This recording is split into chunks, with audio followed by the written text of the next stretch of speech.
All right. So thank you, everyone, for the warm welcome to Pullman. I had the pleasure of working a lot with Joy and Carly and John. They were the front line in arranging to get me here, and I just want to send my appreciation for this, just a very organized and warm welcome to Pullman when I came in and setting things up for me. And I know behind the scenes there was a whole team effort making this happen. So thank you very much. It's a delight to be here.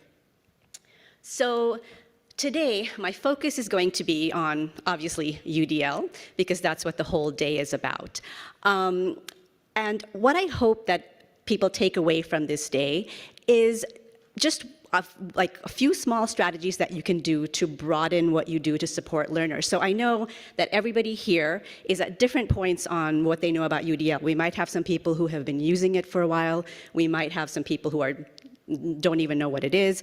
But wherever you are on that UDL journey, I hope that you will take away from this whole day just a lens with which you can support all the people that you support on this campus.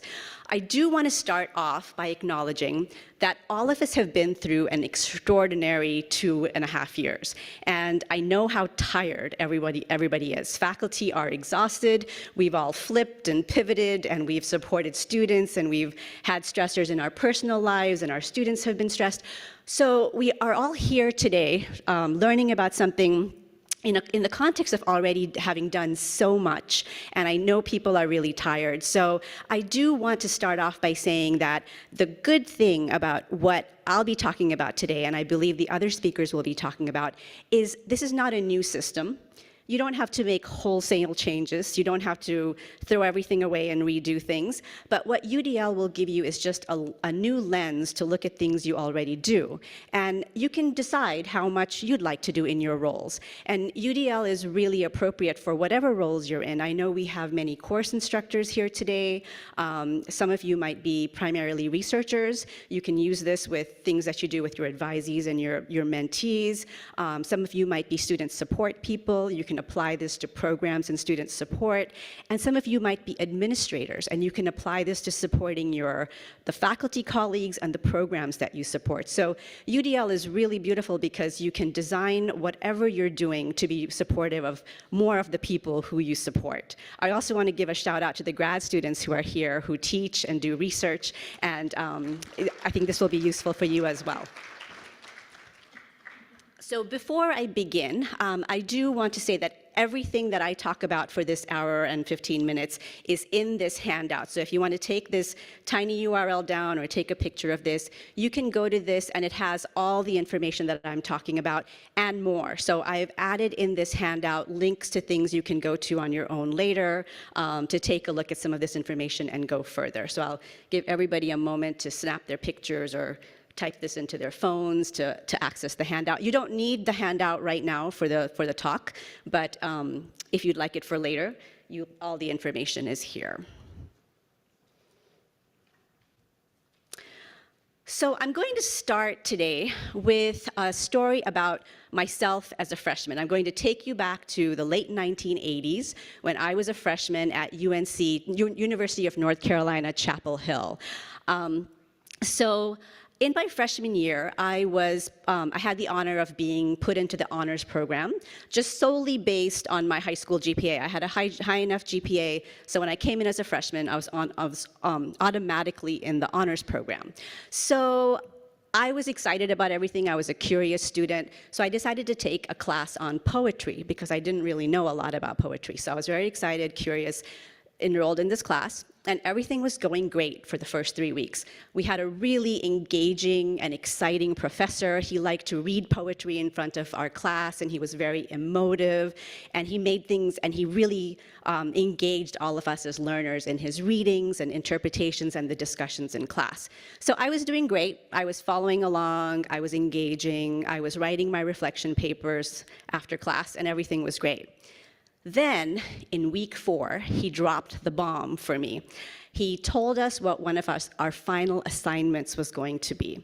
And this assignment was that we were each individually going to have to get up in front of class, and we were going to have to do an interpretive reading of a poem of our choice, and we have to have memorized the poem.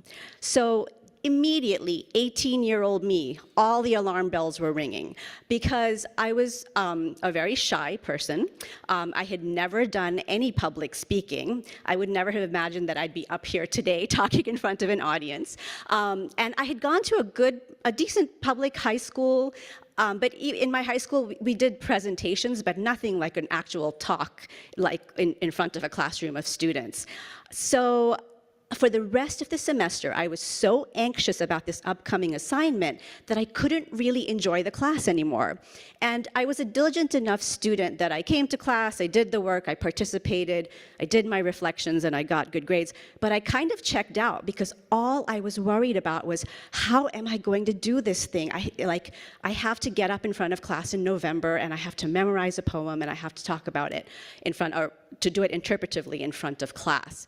So to be honest, I don't even remember what I actually did. I've blanked it out of my memory. I must have somehow done it. I'm guessing I got a decent grade in the class because of my written assignments were strong enough that I probably pulled up whatever grade I got on that poetry reading. So for me, even though I was a strong student in one aspect of this class, the way that the final assignment was so traumatizing to me that I didn't get out of this class what I could have. And the worst thing that I did was then I dropped out of the honors program. I decided, that was too anxiety-causing. I don't even want to take classes like this. Now, looking back from my adult lens, I can see all the things I could have done. I could have gone and talked to the professor. He was a really nice guy. But 18-year-old me was not going to talk to a professor. I had no idea how to approach this guy. He was a person of authority. I respected him. I wasn't going to tell him I didn't know how to do this thing. So one of the things I realize now as a professor is that this guy was really interested in motivating us, and he would probably have been mortified to know how anxious his assignment made me, because he really cared about supporting his students, but he'd never considered how this assignment could be challenging for some students in his class. So because he saw my writing assignments, and he would probably have guessed that I was just doing fine in the class. I was there for every session. I was answering questions. I was engaged. So it was not apparent to this professor that he had a learner who was really challenged in there. And I'm guessing I was not the only one who was challenged by this. Now, there might have been other students in the class who were completely comfortable with performing a poem, but perhaps they were challenged by the weekly writing assignments. We don't know. So now as a professor, what this experience has done for me is it reminds me that when I look out at my classroom of students, I make kind of quick judgments just from the things I see, like who's answering questions, who's turning things on time, how are people doing on my formative assessments, and I kind of feel like I know my students, and I do, but it reminds me that there are lots of non-apparent things going on for our learners that I don't know. So this is illustrative to me of things I need to keep in mind as I'm designing my courses.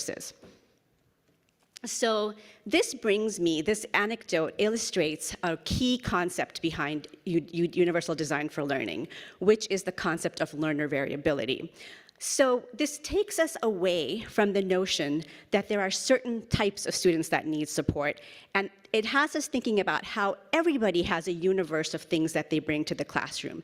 Every single person sitting in front of you in a classroom or in one of your Zoom classrooms comes to that with their own strengths and abilities in different things.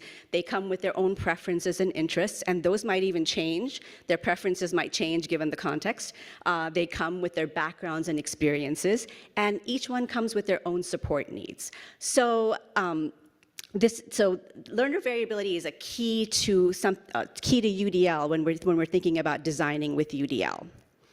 Now, you're probably thinking, okay, so I've got 100 students this semester, 120 students this semester, and next semester I have 60 students. How am I going to know all of these things going on with my students?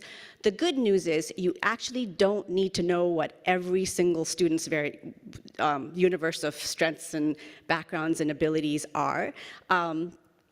because learner variability is both systematic and predictable. So if you've been teaching a group of students for a while or classes for a while, you kind of start to get to know who those students are. You'll get to know what generally are the challenges and the barriers that arise for students. You'll start to get an idea of what your students bring to class. And if you don't, if somehow you're teaching huge sections where you really don't know your students at all, you can even do something like do a survey at the beginning of class just to ask them where they are with things, what they're good at, what they like to do, what their needs are. You can even do it in the midterm. So there's many ways that we can get at learning what our learner variability is. And I also want to point out that if you're interested in the concept of learner variability, I don't have a lot of time today in this 1 hour to go deeply into it, but I've linked a couple of videos on page 4 of the handout where Dr. Todd Rose does a great job of really pulling out some analogies that show us how variable, what learner variability looks like in society and in a classroom. So one of the things I love about the concept of learner variability is it takes us out of kind of a categorical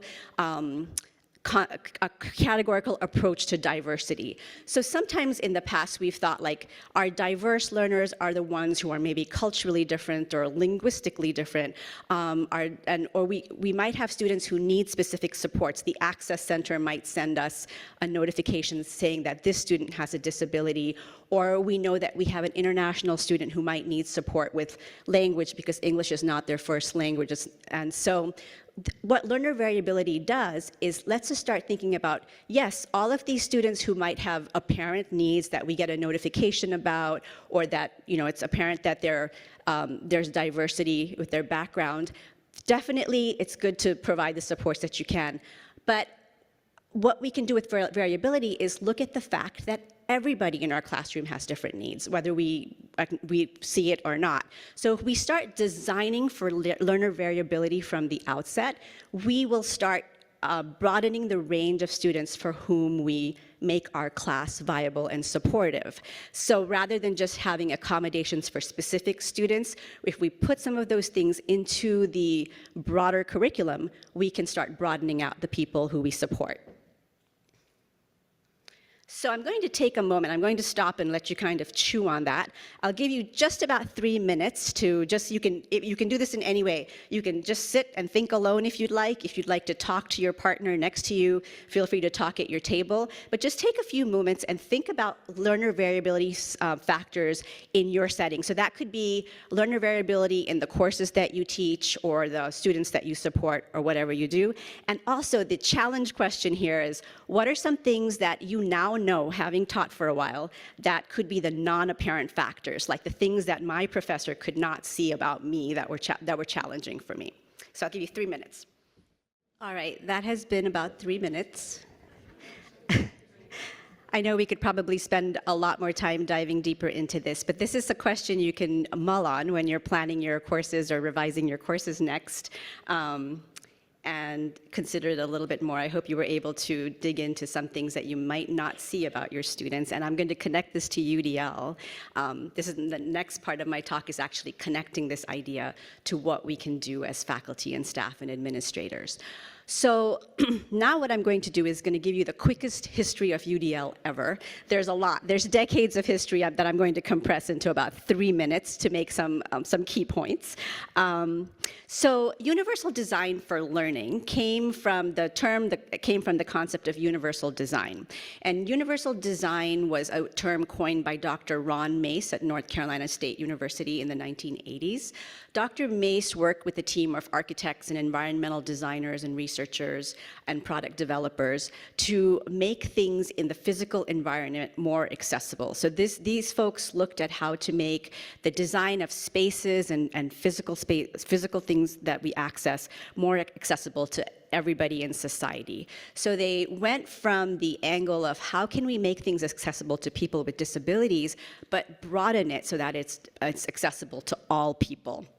So a classic thing that we see that's universally designed now is all of the sidewalks. In the US, we are really fortunate to have universal design all around us because it is federally mandated by things like the Americans with Disabilities Act. So this is an example of how the curb cuts on a sidewalk, which are integral for somebody in a wheelchair, are also very helpful to many other people. If you're a parent with a stroller, or somebody with that heavy wheelie bag that you're taking to the airport, or you're just going with your bike, all of these things, the curb cuts can be really useful. And we see these features everywhere. We see buttons that we can press to open a door, and things like that.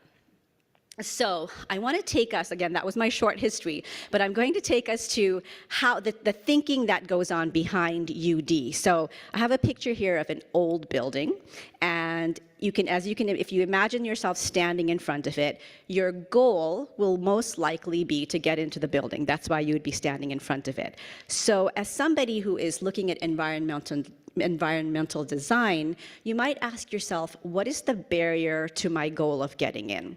And in this building, it's quite obvious. There's stairs that could be a barrier to some people of getting into the building. If you're able to walk up those stairs, it's perfect. But if you're in a wheelchair, if you have a cane, if you're carrying something heavy, or you have something that you're wheeling, those stairs can be a problem. So what we've done in this country is we have ramps on many buildings. So those ramps are retrofitted. Most likely the ramp on this old building is somewhere in the back that somebody has to go to find the ramp.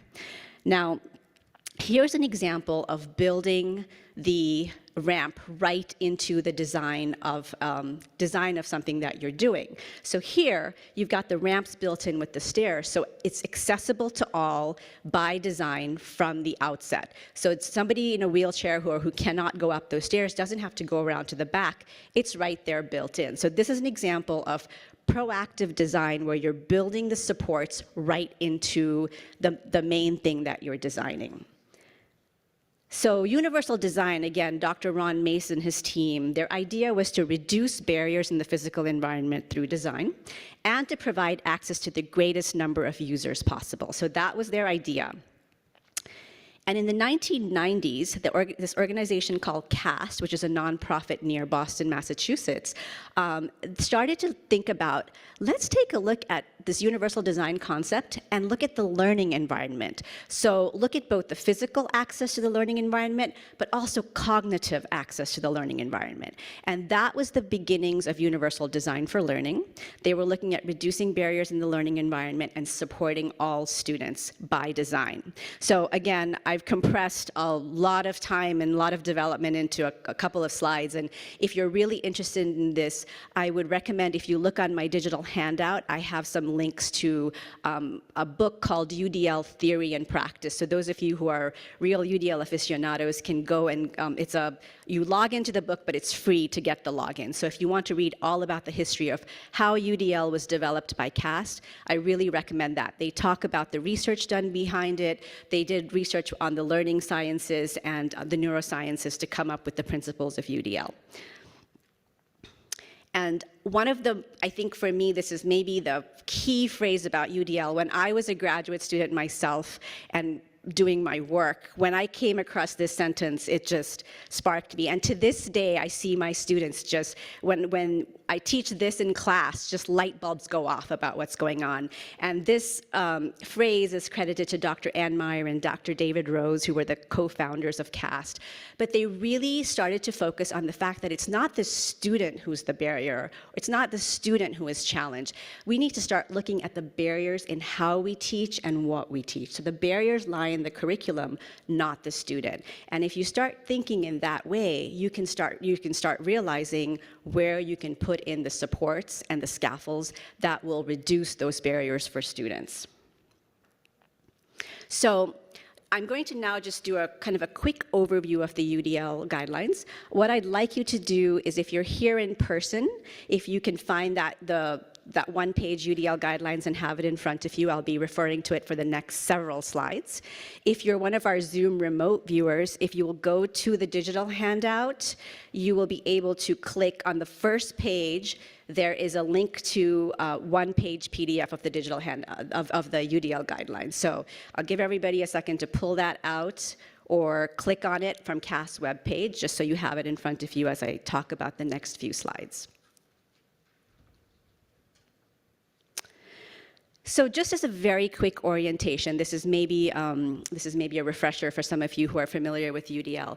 There's some vocabulary associated with UDL, so I just want to make it clear what I'm talking about on that one pager. So at the very top are the 3 principles of UDL, and that's the thing that many people have heard of. It's the principles of representation, engagement, and action and expression. So those are the 3 high-level principles. Under the principles are 9 guidelines. So when I talk about the UDL guidelines, I'm generally referring to those 9 rectangles under the main principles. And to me, the guidelines are key. Those are the design guidelines. It's like a menu of options that you can use as you're thinking about designing your courses to help you start analyzing where the barriers are and what you can do. So again, those 9 guidelines to me are kind of the gold mine of things that you can do. And I'm going to go over them, again, fairly quickly just now, and then I'll show you where you can go on CAST's site to go much deeper into every single one of the guidelines. I will also say before I start that it's a lot of information, so if you're looking at me going, wow, you just sped through all of this stuff, please know that I'm just giving you a very high-level overview, and during the day today, you're going to have many more speakers like Paul Krauss, Michael Dunn, Robin Williams, Ali Asiri, and Priya Pandey Shukla will also be going through this, so you'll be hearing about it all day, and if you're someone who's not here all day or needs your own time to look at it, I'll be giving you some resources where you can dive deeper on your own as well. So again, just now I'm going to focus on a very high-level overview of the most important concepts. So I'm just going to talk about the 3 principles and kind of what they're about in terms of what we're doing as designers. So that first column, the green column, focuses on engagement. And the engagement is the why of learning. It's why, like, why are we here? Or why are our students here? Can you engage them and make them feel motivated to stay and persist and feel like it's relevant and to regulate themselves so that they can manage the information that they're learning and that they're learning to express and demonstrate. So engagement is just really important because if you're not engaged, you're not learning. That was me in my freshman year. After week 4, I don't know what I learned. I cannot tell you what I learned because my engagement was lost by my anxiety around that final assignment. The second column is representation, and this is hugely important because all of us as teachers and instructors and faculty, we are representing a lot of stuff to our students.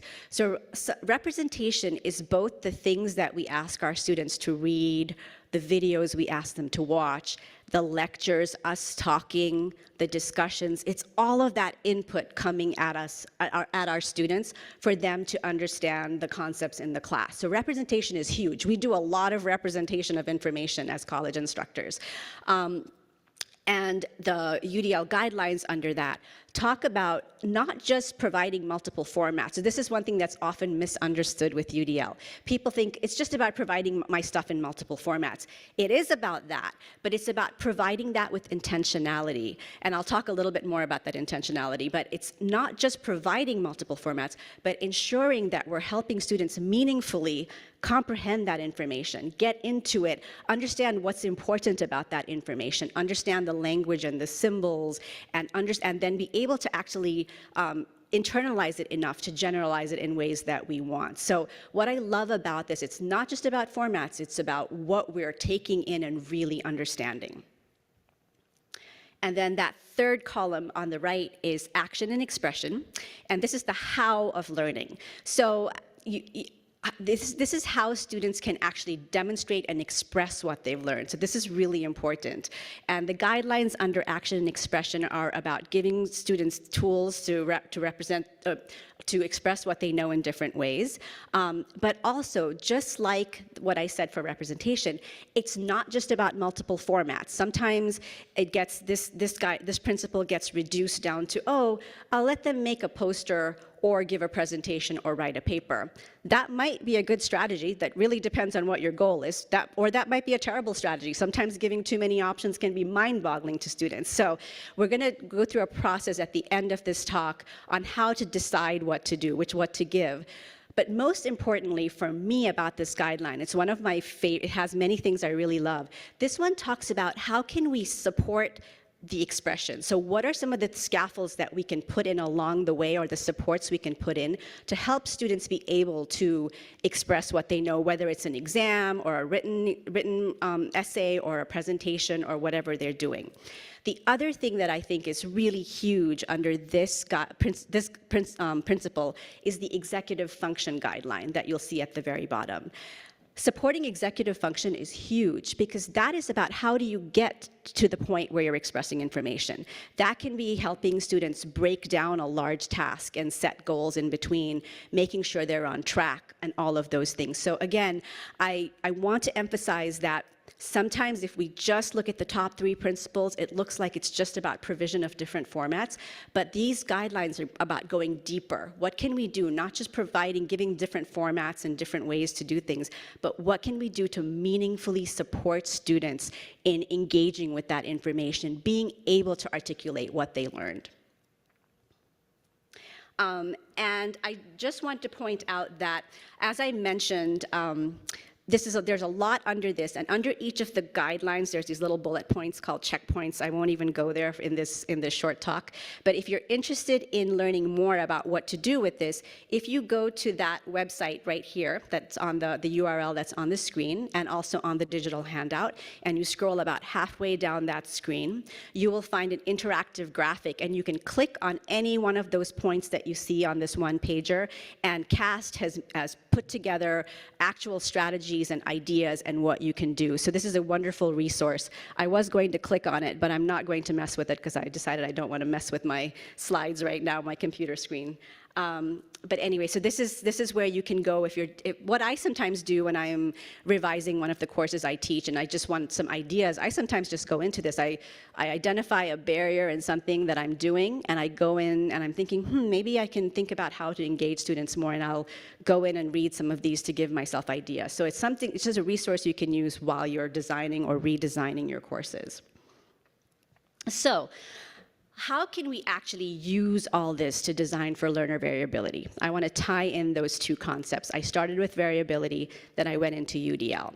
And I will tell you, I teach graduate students and undergrad students about UDL and technology, and I teach teacher candidates.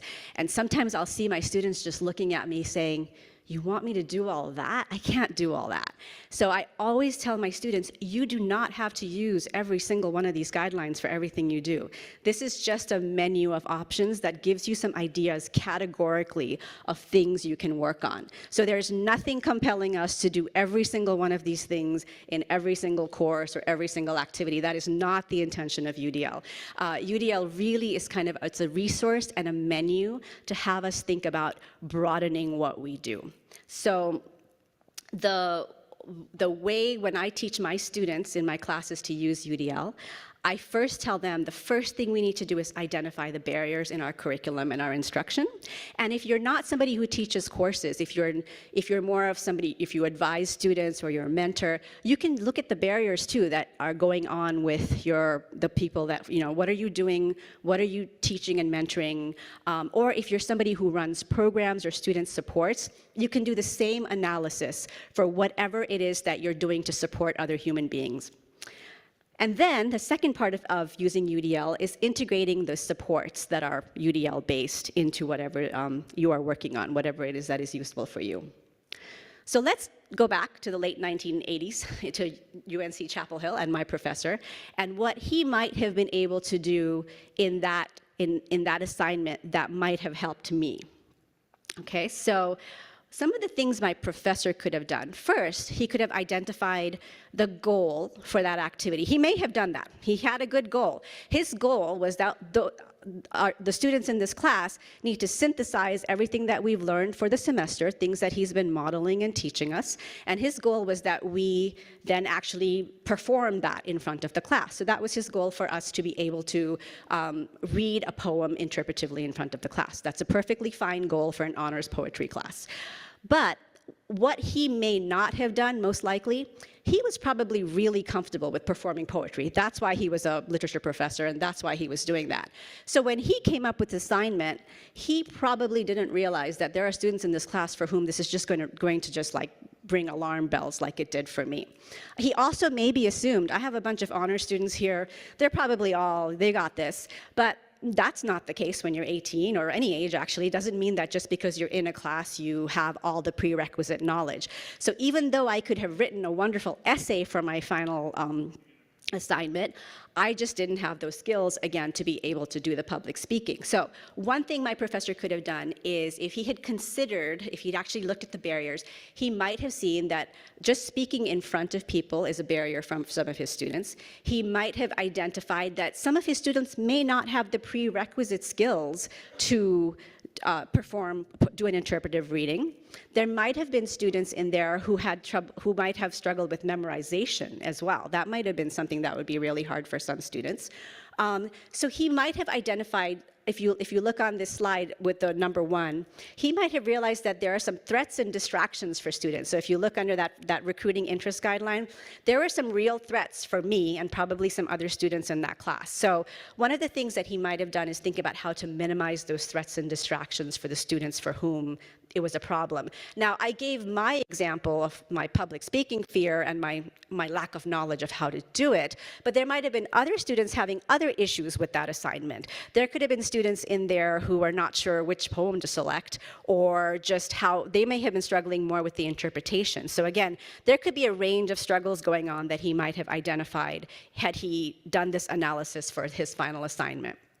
So number 2, some of the things that he could have done is, one of my favorite UDL checkpoints is that one that says build fluencies with graduated levels of support for practice and performance. It's a mouthful, but this is something that I love doing, which is building fluency is just letting students get fluent with the things you're asking them to do. So one thing he could have done is had like little mini lessons or micro chunk ways for students to practice this final assignment. So that could have just been at the end of a class, getting us to do a reading with a peer or with a group and getting feedback, or opportunities to do it, maybe have a poetry reading with him, or even just read a verse of a poem, just so that we start getting fluent with it. Back in the late 1980s, nobody had cell phones, but today there are so many other things he could do, which is like get us to videotape ourselves or video ourselves and share it for feedback with him or with a peer, or just practice on video. The other thing that he might have done, if he was okay with this, is he could have made it optional and had the final performance be on video. So for some students who were just anxious about being in front of class, videotaping themselves might have been more comfortable. And even for those students who might have trouble memorizing, the video option might have been more viable for them. Of course, back in the 1980s, that would have taken a whole other technology thing, but today those could be some of the things that our professors could do. And the other thing is he could also have done a combination. He could have let us scaffold and build up over the semester the performance until we got to be able to perform in front of the class. And I would certainly have been more comfortable if I had been able to get feedback from him about whether I was doing this correctly. Now, again, as an adult, I realize I probably could have gone to the guy's office hours and said, help, I am freaking out. But if, our students don't necessarily know that they can articulate that. And the other, I do want to also mention, like for me as a student who really cared about my grades, I didn't want to compromise that by letting him know that I was really scared of this. And so another thing he might have done is potentially made this a non-graded assignment, just like something that we get up and do and we get a check mark for doing it. But he had made it a major graded assignment. So for me, I'm like, I need to get an A on this thing, and it is so frightening. And it would still have frightened me, even if I wasn't getting a grade, frankly, but it would have brought down some of the anxiety about like, how is this going to affect my final grade? So number 3 on there is sustaining effort and persistence. One of the last ones on there is increasing mastery-oriented feedback. And mastery-oriented feedback is really giving timely feedback that helps students master what they're doing. So again, if he had points where I could have gotten like incremental feedback on what I was doing, I might have been a little bit more comfortable with that assignment. And again, I'm just talking about my experience, but remember that other students might have also appreciated for whatever things they needed. If somebody had trouble selecting a poem, poem, they might have appreciated knowing that they were selecting the right kind of poem that he wanted and those things. So I do want to, this is not about the individual student, but this is about the professor analyzing where those barriers could be for everybody in the class and building in some of those supports. And I have to say, this poor guy would probably be devastated if he knew I was up here saying what he did, because he was a great professor. He liked his students, he cared, he was engaging, but this is just not, I think, because he was so comfortable performing poetry, it did not occur to him that this was something that might be hard for his students. So I just want to point out some common aspects in college courses where barriers lie. Now, these are not all of them, and there are many things to the barriers. So when you're doing this yourself, you need to really think about the activity or the assignment or the lesson and where the barriers lie. But some of the common things that we do in university and college level courses, we're often reading or lecture intensive. There's lots of barriers there for students in terms of getting that information. We very often have fixed formats for assessment, just like my professor. I have a lot of written assignments in my courses, so I do a lot of that building fluency by practice and giving feedback. We often have complex and multi-step activities and assignments, and new and or challenging content. Now, this is what college is. So this is all fine if you have all these things, absolutely. This is what college is about. This is about navigating through these things and learning. But this is where, if we actually look at the things that we do within these domains, we'll start to see ways we can be more supportive. Now, again, I'm keeping this very broad because I don't have the time, but if you go to page 2 on the digital handout, I have a great deal of detail about some of the UDL guidelines that address these barriers. So if you're interested in kind of thinking deeply about, wow, I really do have a lot of textbook reading, what are some of the things that I can do about that? If you look at my handout, you'll be able to see some ideas on page 2. I'll also just do a quick overview of some things some of the columns to look at related to the barrier. So if you have courses that are reading or lecture intensive, take a look at the representation column of the UDL guidelines, because you can start to think about, what can I do to make sure that I'm helping my students meaningfully understand? I might be assigning 3 chapters in a textbook. What can I do to make sure students are actually meaningfully connecting to that? And I'll give you an example. I have a friend who said to me, who actually in my doctoral program, this friend was in the same cohort as me, he said, you know, my professors are like, highlight the things that are really important in your reading. And he said, I highlight everything because I can't tell what's really important. And so that's, for some students, they're not sure because it's new and challenging content. And they're like, this looks interesting, this looks important. So sometimes it can be something like highlighting for students in the class discussion what was really important, or pre-highlighting what was important. Maybe have some information on what the real look-fors are in the vast amount of reading that you're giving them. The other thing I recently did in a class last spring was I gave my students, I had 3 different textbooks they were reading from, and they were all online free digital textbooks. So what I did was I would say, here's the main thing I want you to read, and then here's the other 2 things I'd really like you to read, but if you just don't have the time, you can skim those 2. So it let my students know what was most important and what they could skim. And at first, I was like, oh, I want them to read it all. But the truth is, they weren't going to read it all. So, or many just don't have the time to read it all. So I was kind of highlighting for them what they should read. So those are just some examples of thinking about what we're asking students with our tasks and where we can make sure they're meaningfully connecting.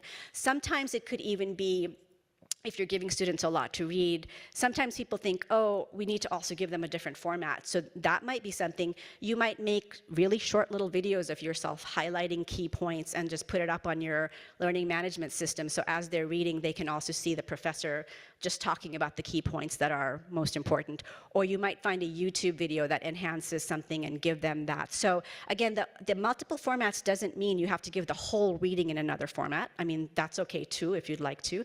But you can also highlight information, language, and symbols that we teach. Another common barrier area is fixed formats. And again, that one I gave you the example of my professor having the fixed format and what he could do. And again, this one, sometimes we have fixed formats just because we've been doing it forever. And that's how we learned. We had exams in our classes, we had written reports, we had to come up and give presentations. And it's not a problem to have a fixed format. If a particular format is what you want your students to be able to do, that's okay. But then give them scaffolds to get there. And if the format doesn't matter, then give them a choice. So if it doesn't matter whether they write the essay or do the PowerPoint presentation for the thing that they're learning, give them the choice. If the format matters, because let's say my professor really wanted us all to be able to get up there and speak a piece of poetry, then give us supports along the way to do that. So again, just giving multiple means of expressing ourselves sometimes is not the answer. And I even find sometimes if you tell students you can do it in any format, that can even be confusing. So I actually have one class where I do let my students turn in something in various formats. I'm like, you can turn in a short video, you can do an audio clip, you can do a presentation. But I realize that for some students, the choice itself is paralyzing. When I give them so many, they're like, what does she want? What do I do? So there, I have about 5 weeks before that's due, I have just a little Google form they fill out saying like, what format are you doing? What have they picked? What are they planning to do? And what are their questions about using that format? And then I know right away the ones who are not even, they're paralyzed. They're like, I don't know, I'm maybe gonna do like 2 formats. And I write back and say, please don't, and let me help you pick a format. So again, I just want to emphasize that choice is wonderful, and UDL is a lot about choice, but let's also think about how to support students in making the choices rather than overwhelm them with too many, if you're doing something where you're giving multiple choices. And then finally, I'm just going to go over complex and multi-step activities and assignments. Again, those are very common in college. They should be. That's what we're teaching our students to do. But for those, really think about, you can think about all of the guidelines for all of these, but I'm just highlighting some key ones. There's a lot of engagement guidelines that we can help students with. So for example, we can think about what are the threats that might arise, or what might make students feel uncomfortable with this like semester-long assignment that we're giving them, or an assignment where they're going out and doing something they've never done before. How can we reduce those threats? What scaffolds and supports can we put in along the way of this long-term assignment to make sure that everybody is thriving? Sometimes that can be as simple as having a very push-in, proactive, like tutoring support. So office hours. Students don't really do office hours anymore because it's all become so weird in these Zoom days and online days. So sometimes I'll just say, hey, I'm going to be on Zoom from 2 to 3 if you have a question about the assignment in week 8. And maybe 5 people will show up, but those 5 people appreciated being able to show up. And I've had colleagues do this, and many people show up. So you can even do really targeted, not just an abstract, like you can email me if you want to, but let them know you'll be somewhere, and Zoom is great these days, at a certain time to talk about a certain thing. Or just do a midpoint, like a check-in well before something is due, if you know it's complicated, like what's going on, are you on track, do you have any questions? And sometimes when you push out and ask that, you'll find the people who are struggling because they may not come to you. And then I also want to point out self-regulation in the engagement guidelines is a really huge one. We all need to regulate ourselves to be able to engage and learn. You guys are all regulating right now here and on Zoom to be able to listen to me. You're all regulating what's going on with yourselves, how you're attending to me, how you're absorbing information. So we also want to support that with students. We want to make sure they're getting kind of the skills to be able to know if they're on track, and then the confidence to know that they can learn the things that they want to learn. And again, there's a lot to self-regulation. If you click on that UDL interactive graphic, you can learn a lot more about the self-regulation aspects. So I'm going to bring this all together, and I'm going to give you all a chance as I end this talk to practice this in a tiny way in your own worlds, whatever it is you do. But before I start, I just want to emphasize that with all of this, you can start small. You do not have to overhaul a 16-week class, or I don't know how long your semesters are, but ours are 16 weeks. So this doesn't mean you have to overhaul your whole class in one fell swoop. All you need to do is start with one thing. You can start with one lesson you do in week 4. You can start with a module if you're somebody who develops things in modules. You can start with one activity in one session of your class or one assignment. So when I'm designing with UDL, I never try to tackle my whole class. I start looking at chunks of my classes or my lessons or my activities and ask myself where barriers may arise. And if you do even one thing in a semester, you have broadened out something for many people. And then what I find is as I teach the same class, I will do one more thing. And after I teach the class about 4, maybe 3 or 4 times, it's a pretty good UDL design class because I've done different things.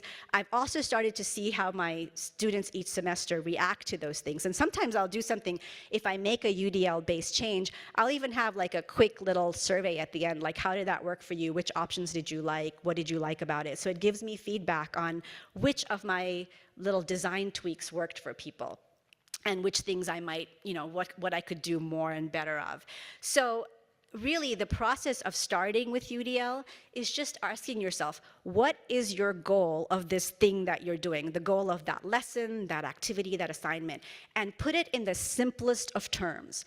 Do not, sometimes we have these large goals about we want them to master this, this, and this. No, it's like, I want my students to be able to perform a piece of poetry and just put it in the simplest of terms that you can. Then just sit down and really think, what are the barriers to this goal that may arise? So rather than thinking about the students who may need help, what are the barriers in getting to that goal? So that's where you might think beyond what's comfortable for you. So like for me, I like to write. So I'm like all my writing assignments, I think they're fun, they're creative. I'm like, wow, I'm giving my students an opportunity to write. My students do not see it that way. They're like, oh, she wants a 5-page paper. So I asked myself, okay, who's going to be daunted by this 5-page paper and why? What are the things that are going to daunt them? In my courses, I teach a lot of non-traditional students, adult learners coming back after they're kind of mid-career and they want to change careers. So I really think about what is going to be daunting. For my students, using technology is really daunting because they tell me things like, I'm 40 years old, I can't use these technologies. And so what I do is I really make sure to bring down that anxiety about using technology with everything that I do. And so again, in your thinking process, really focus on where the barriers might lie. I mean, the barriers might lie in the number of the vocabulary might be really technical, or you might have symbols that you need to reiterate to students in different ways in what they're learning. And then the third thing is to start to think about how can you reduce those barriers by adding supports that address learner variability. And the supports for learner variability should really be bringing down the barriers and supporting their needs, but you can also broaden out a little bit to think about what are the strengths and abilities my students bring. For this activity, could I pull some of those in as well? And maybe not. I mean, maybe you will not be able to address everybody, the strengths that people have or the backgrounds, but sometimes an activity you will realize, oh wow, I could actually leverage on the fact that I have a group of students who are really, they're working in the community, they have a lot of cross-cultural skills, so maybe you could bring that into the assignment, if appropriate. Again, it really should fit the goal of your assignment. So what I'm going to have you do now is, we'll just take about 10 minutes to do this. I'm looking at the time, and I just want to make sure that everybody just gets a chance to try this process before you go out into the day. So I'm going to have you think in your realm, whatever it is you do, what is one specific lesson, activity, or assignment? And I said in a course, but if you have a different role at the university, think about something that you support, people that you support, and one thing that you do in that role. Think about the barriers that might arise for the people that you're supporting. And then think about the UDL guidelines that might help you address them. For those of you who I like to type and think at the same time, I created a worksheet that you can go to with that tiny URL. If you click on that, if you would like, you can download the worksheet. You can download it as a Word document and type right into it. So feel free to, if you're somebody who doesn't want to type, you just like to talk to your partner at your table and the person doesn't mind being talked to, you can talk to people, you can do this in any way that you want. So we'll take about 10 minutes and try this UDL design thinking activity. Okay, I hate to interrupt this because I see a lot of engaged tables. But in the interest of time, I do have to interrupt you. Hopefully, I could hear a little bit. I'm hearing some conversations about things that you can do to add flexibility and think about where the challenges are. And I hope you'll continue these with your colleagues and with your own planning as you go forward. I just wanted you to get a sense of like the beginnings of that process just now, just so you could practice it before you go off into your busy lives. And what you just did was a little piece of this thing that I call the UDL design cycle. Me and some of my collaborators and co-authors have kind of expanded on this in different articles, which are linked in the handout. But it's essentially what you already do to design a course. We all have objectives. We all come up with assessments. We all have instructional strategies. But what UDL adds to it is that step 2, which is thinking about variability and then thinking about the barriers that can arise. So to me, the big beauty of UDL is that idea that the barriers are in the curriculum and I can design for that. I can build those ramps right in with the stairs rather than smash on something later for different students who might be that I know are struggling. I may not even know who's not struggling. So again, UDL is if you start building those things in proactively, you can broaden the range of people for students for whom you're helping in your class. And the thing about UDL is that it's intentional. It's not just about throwing supports in here or there. I mean, you can do that, and that's fine. There's nothing wrong with that.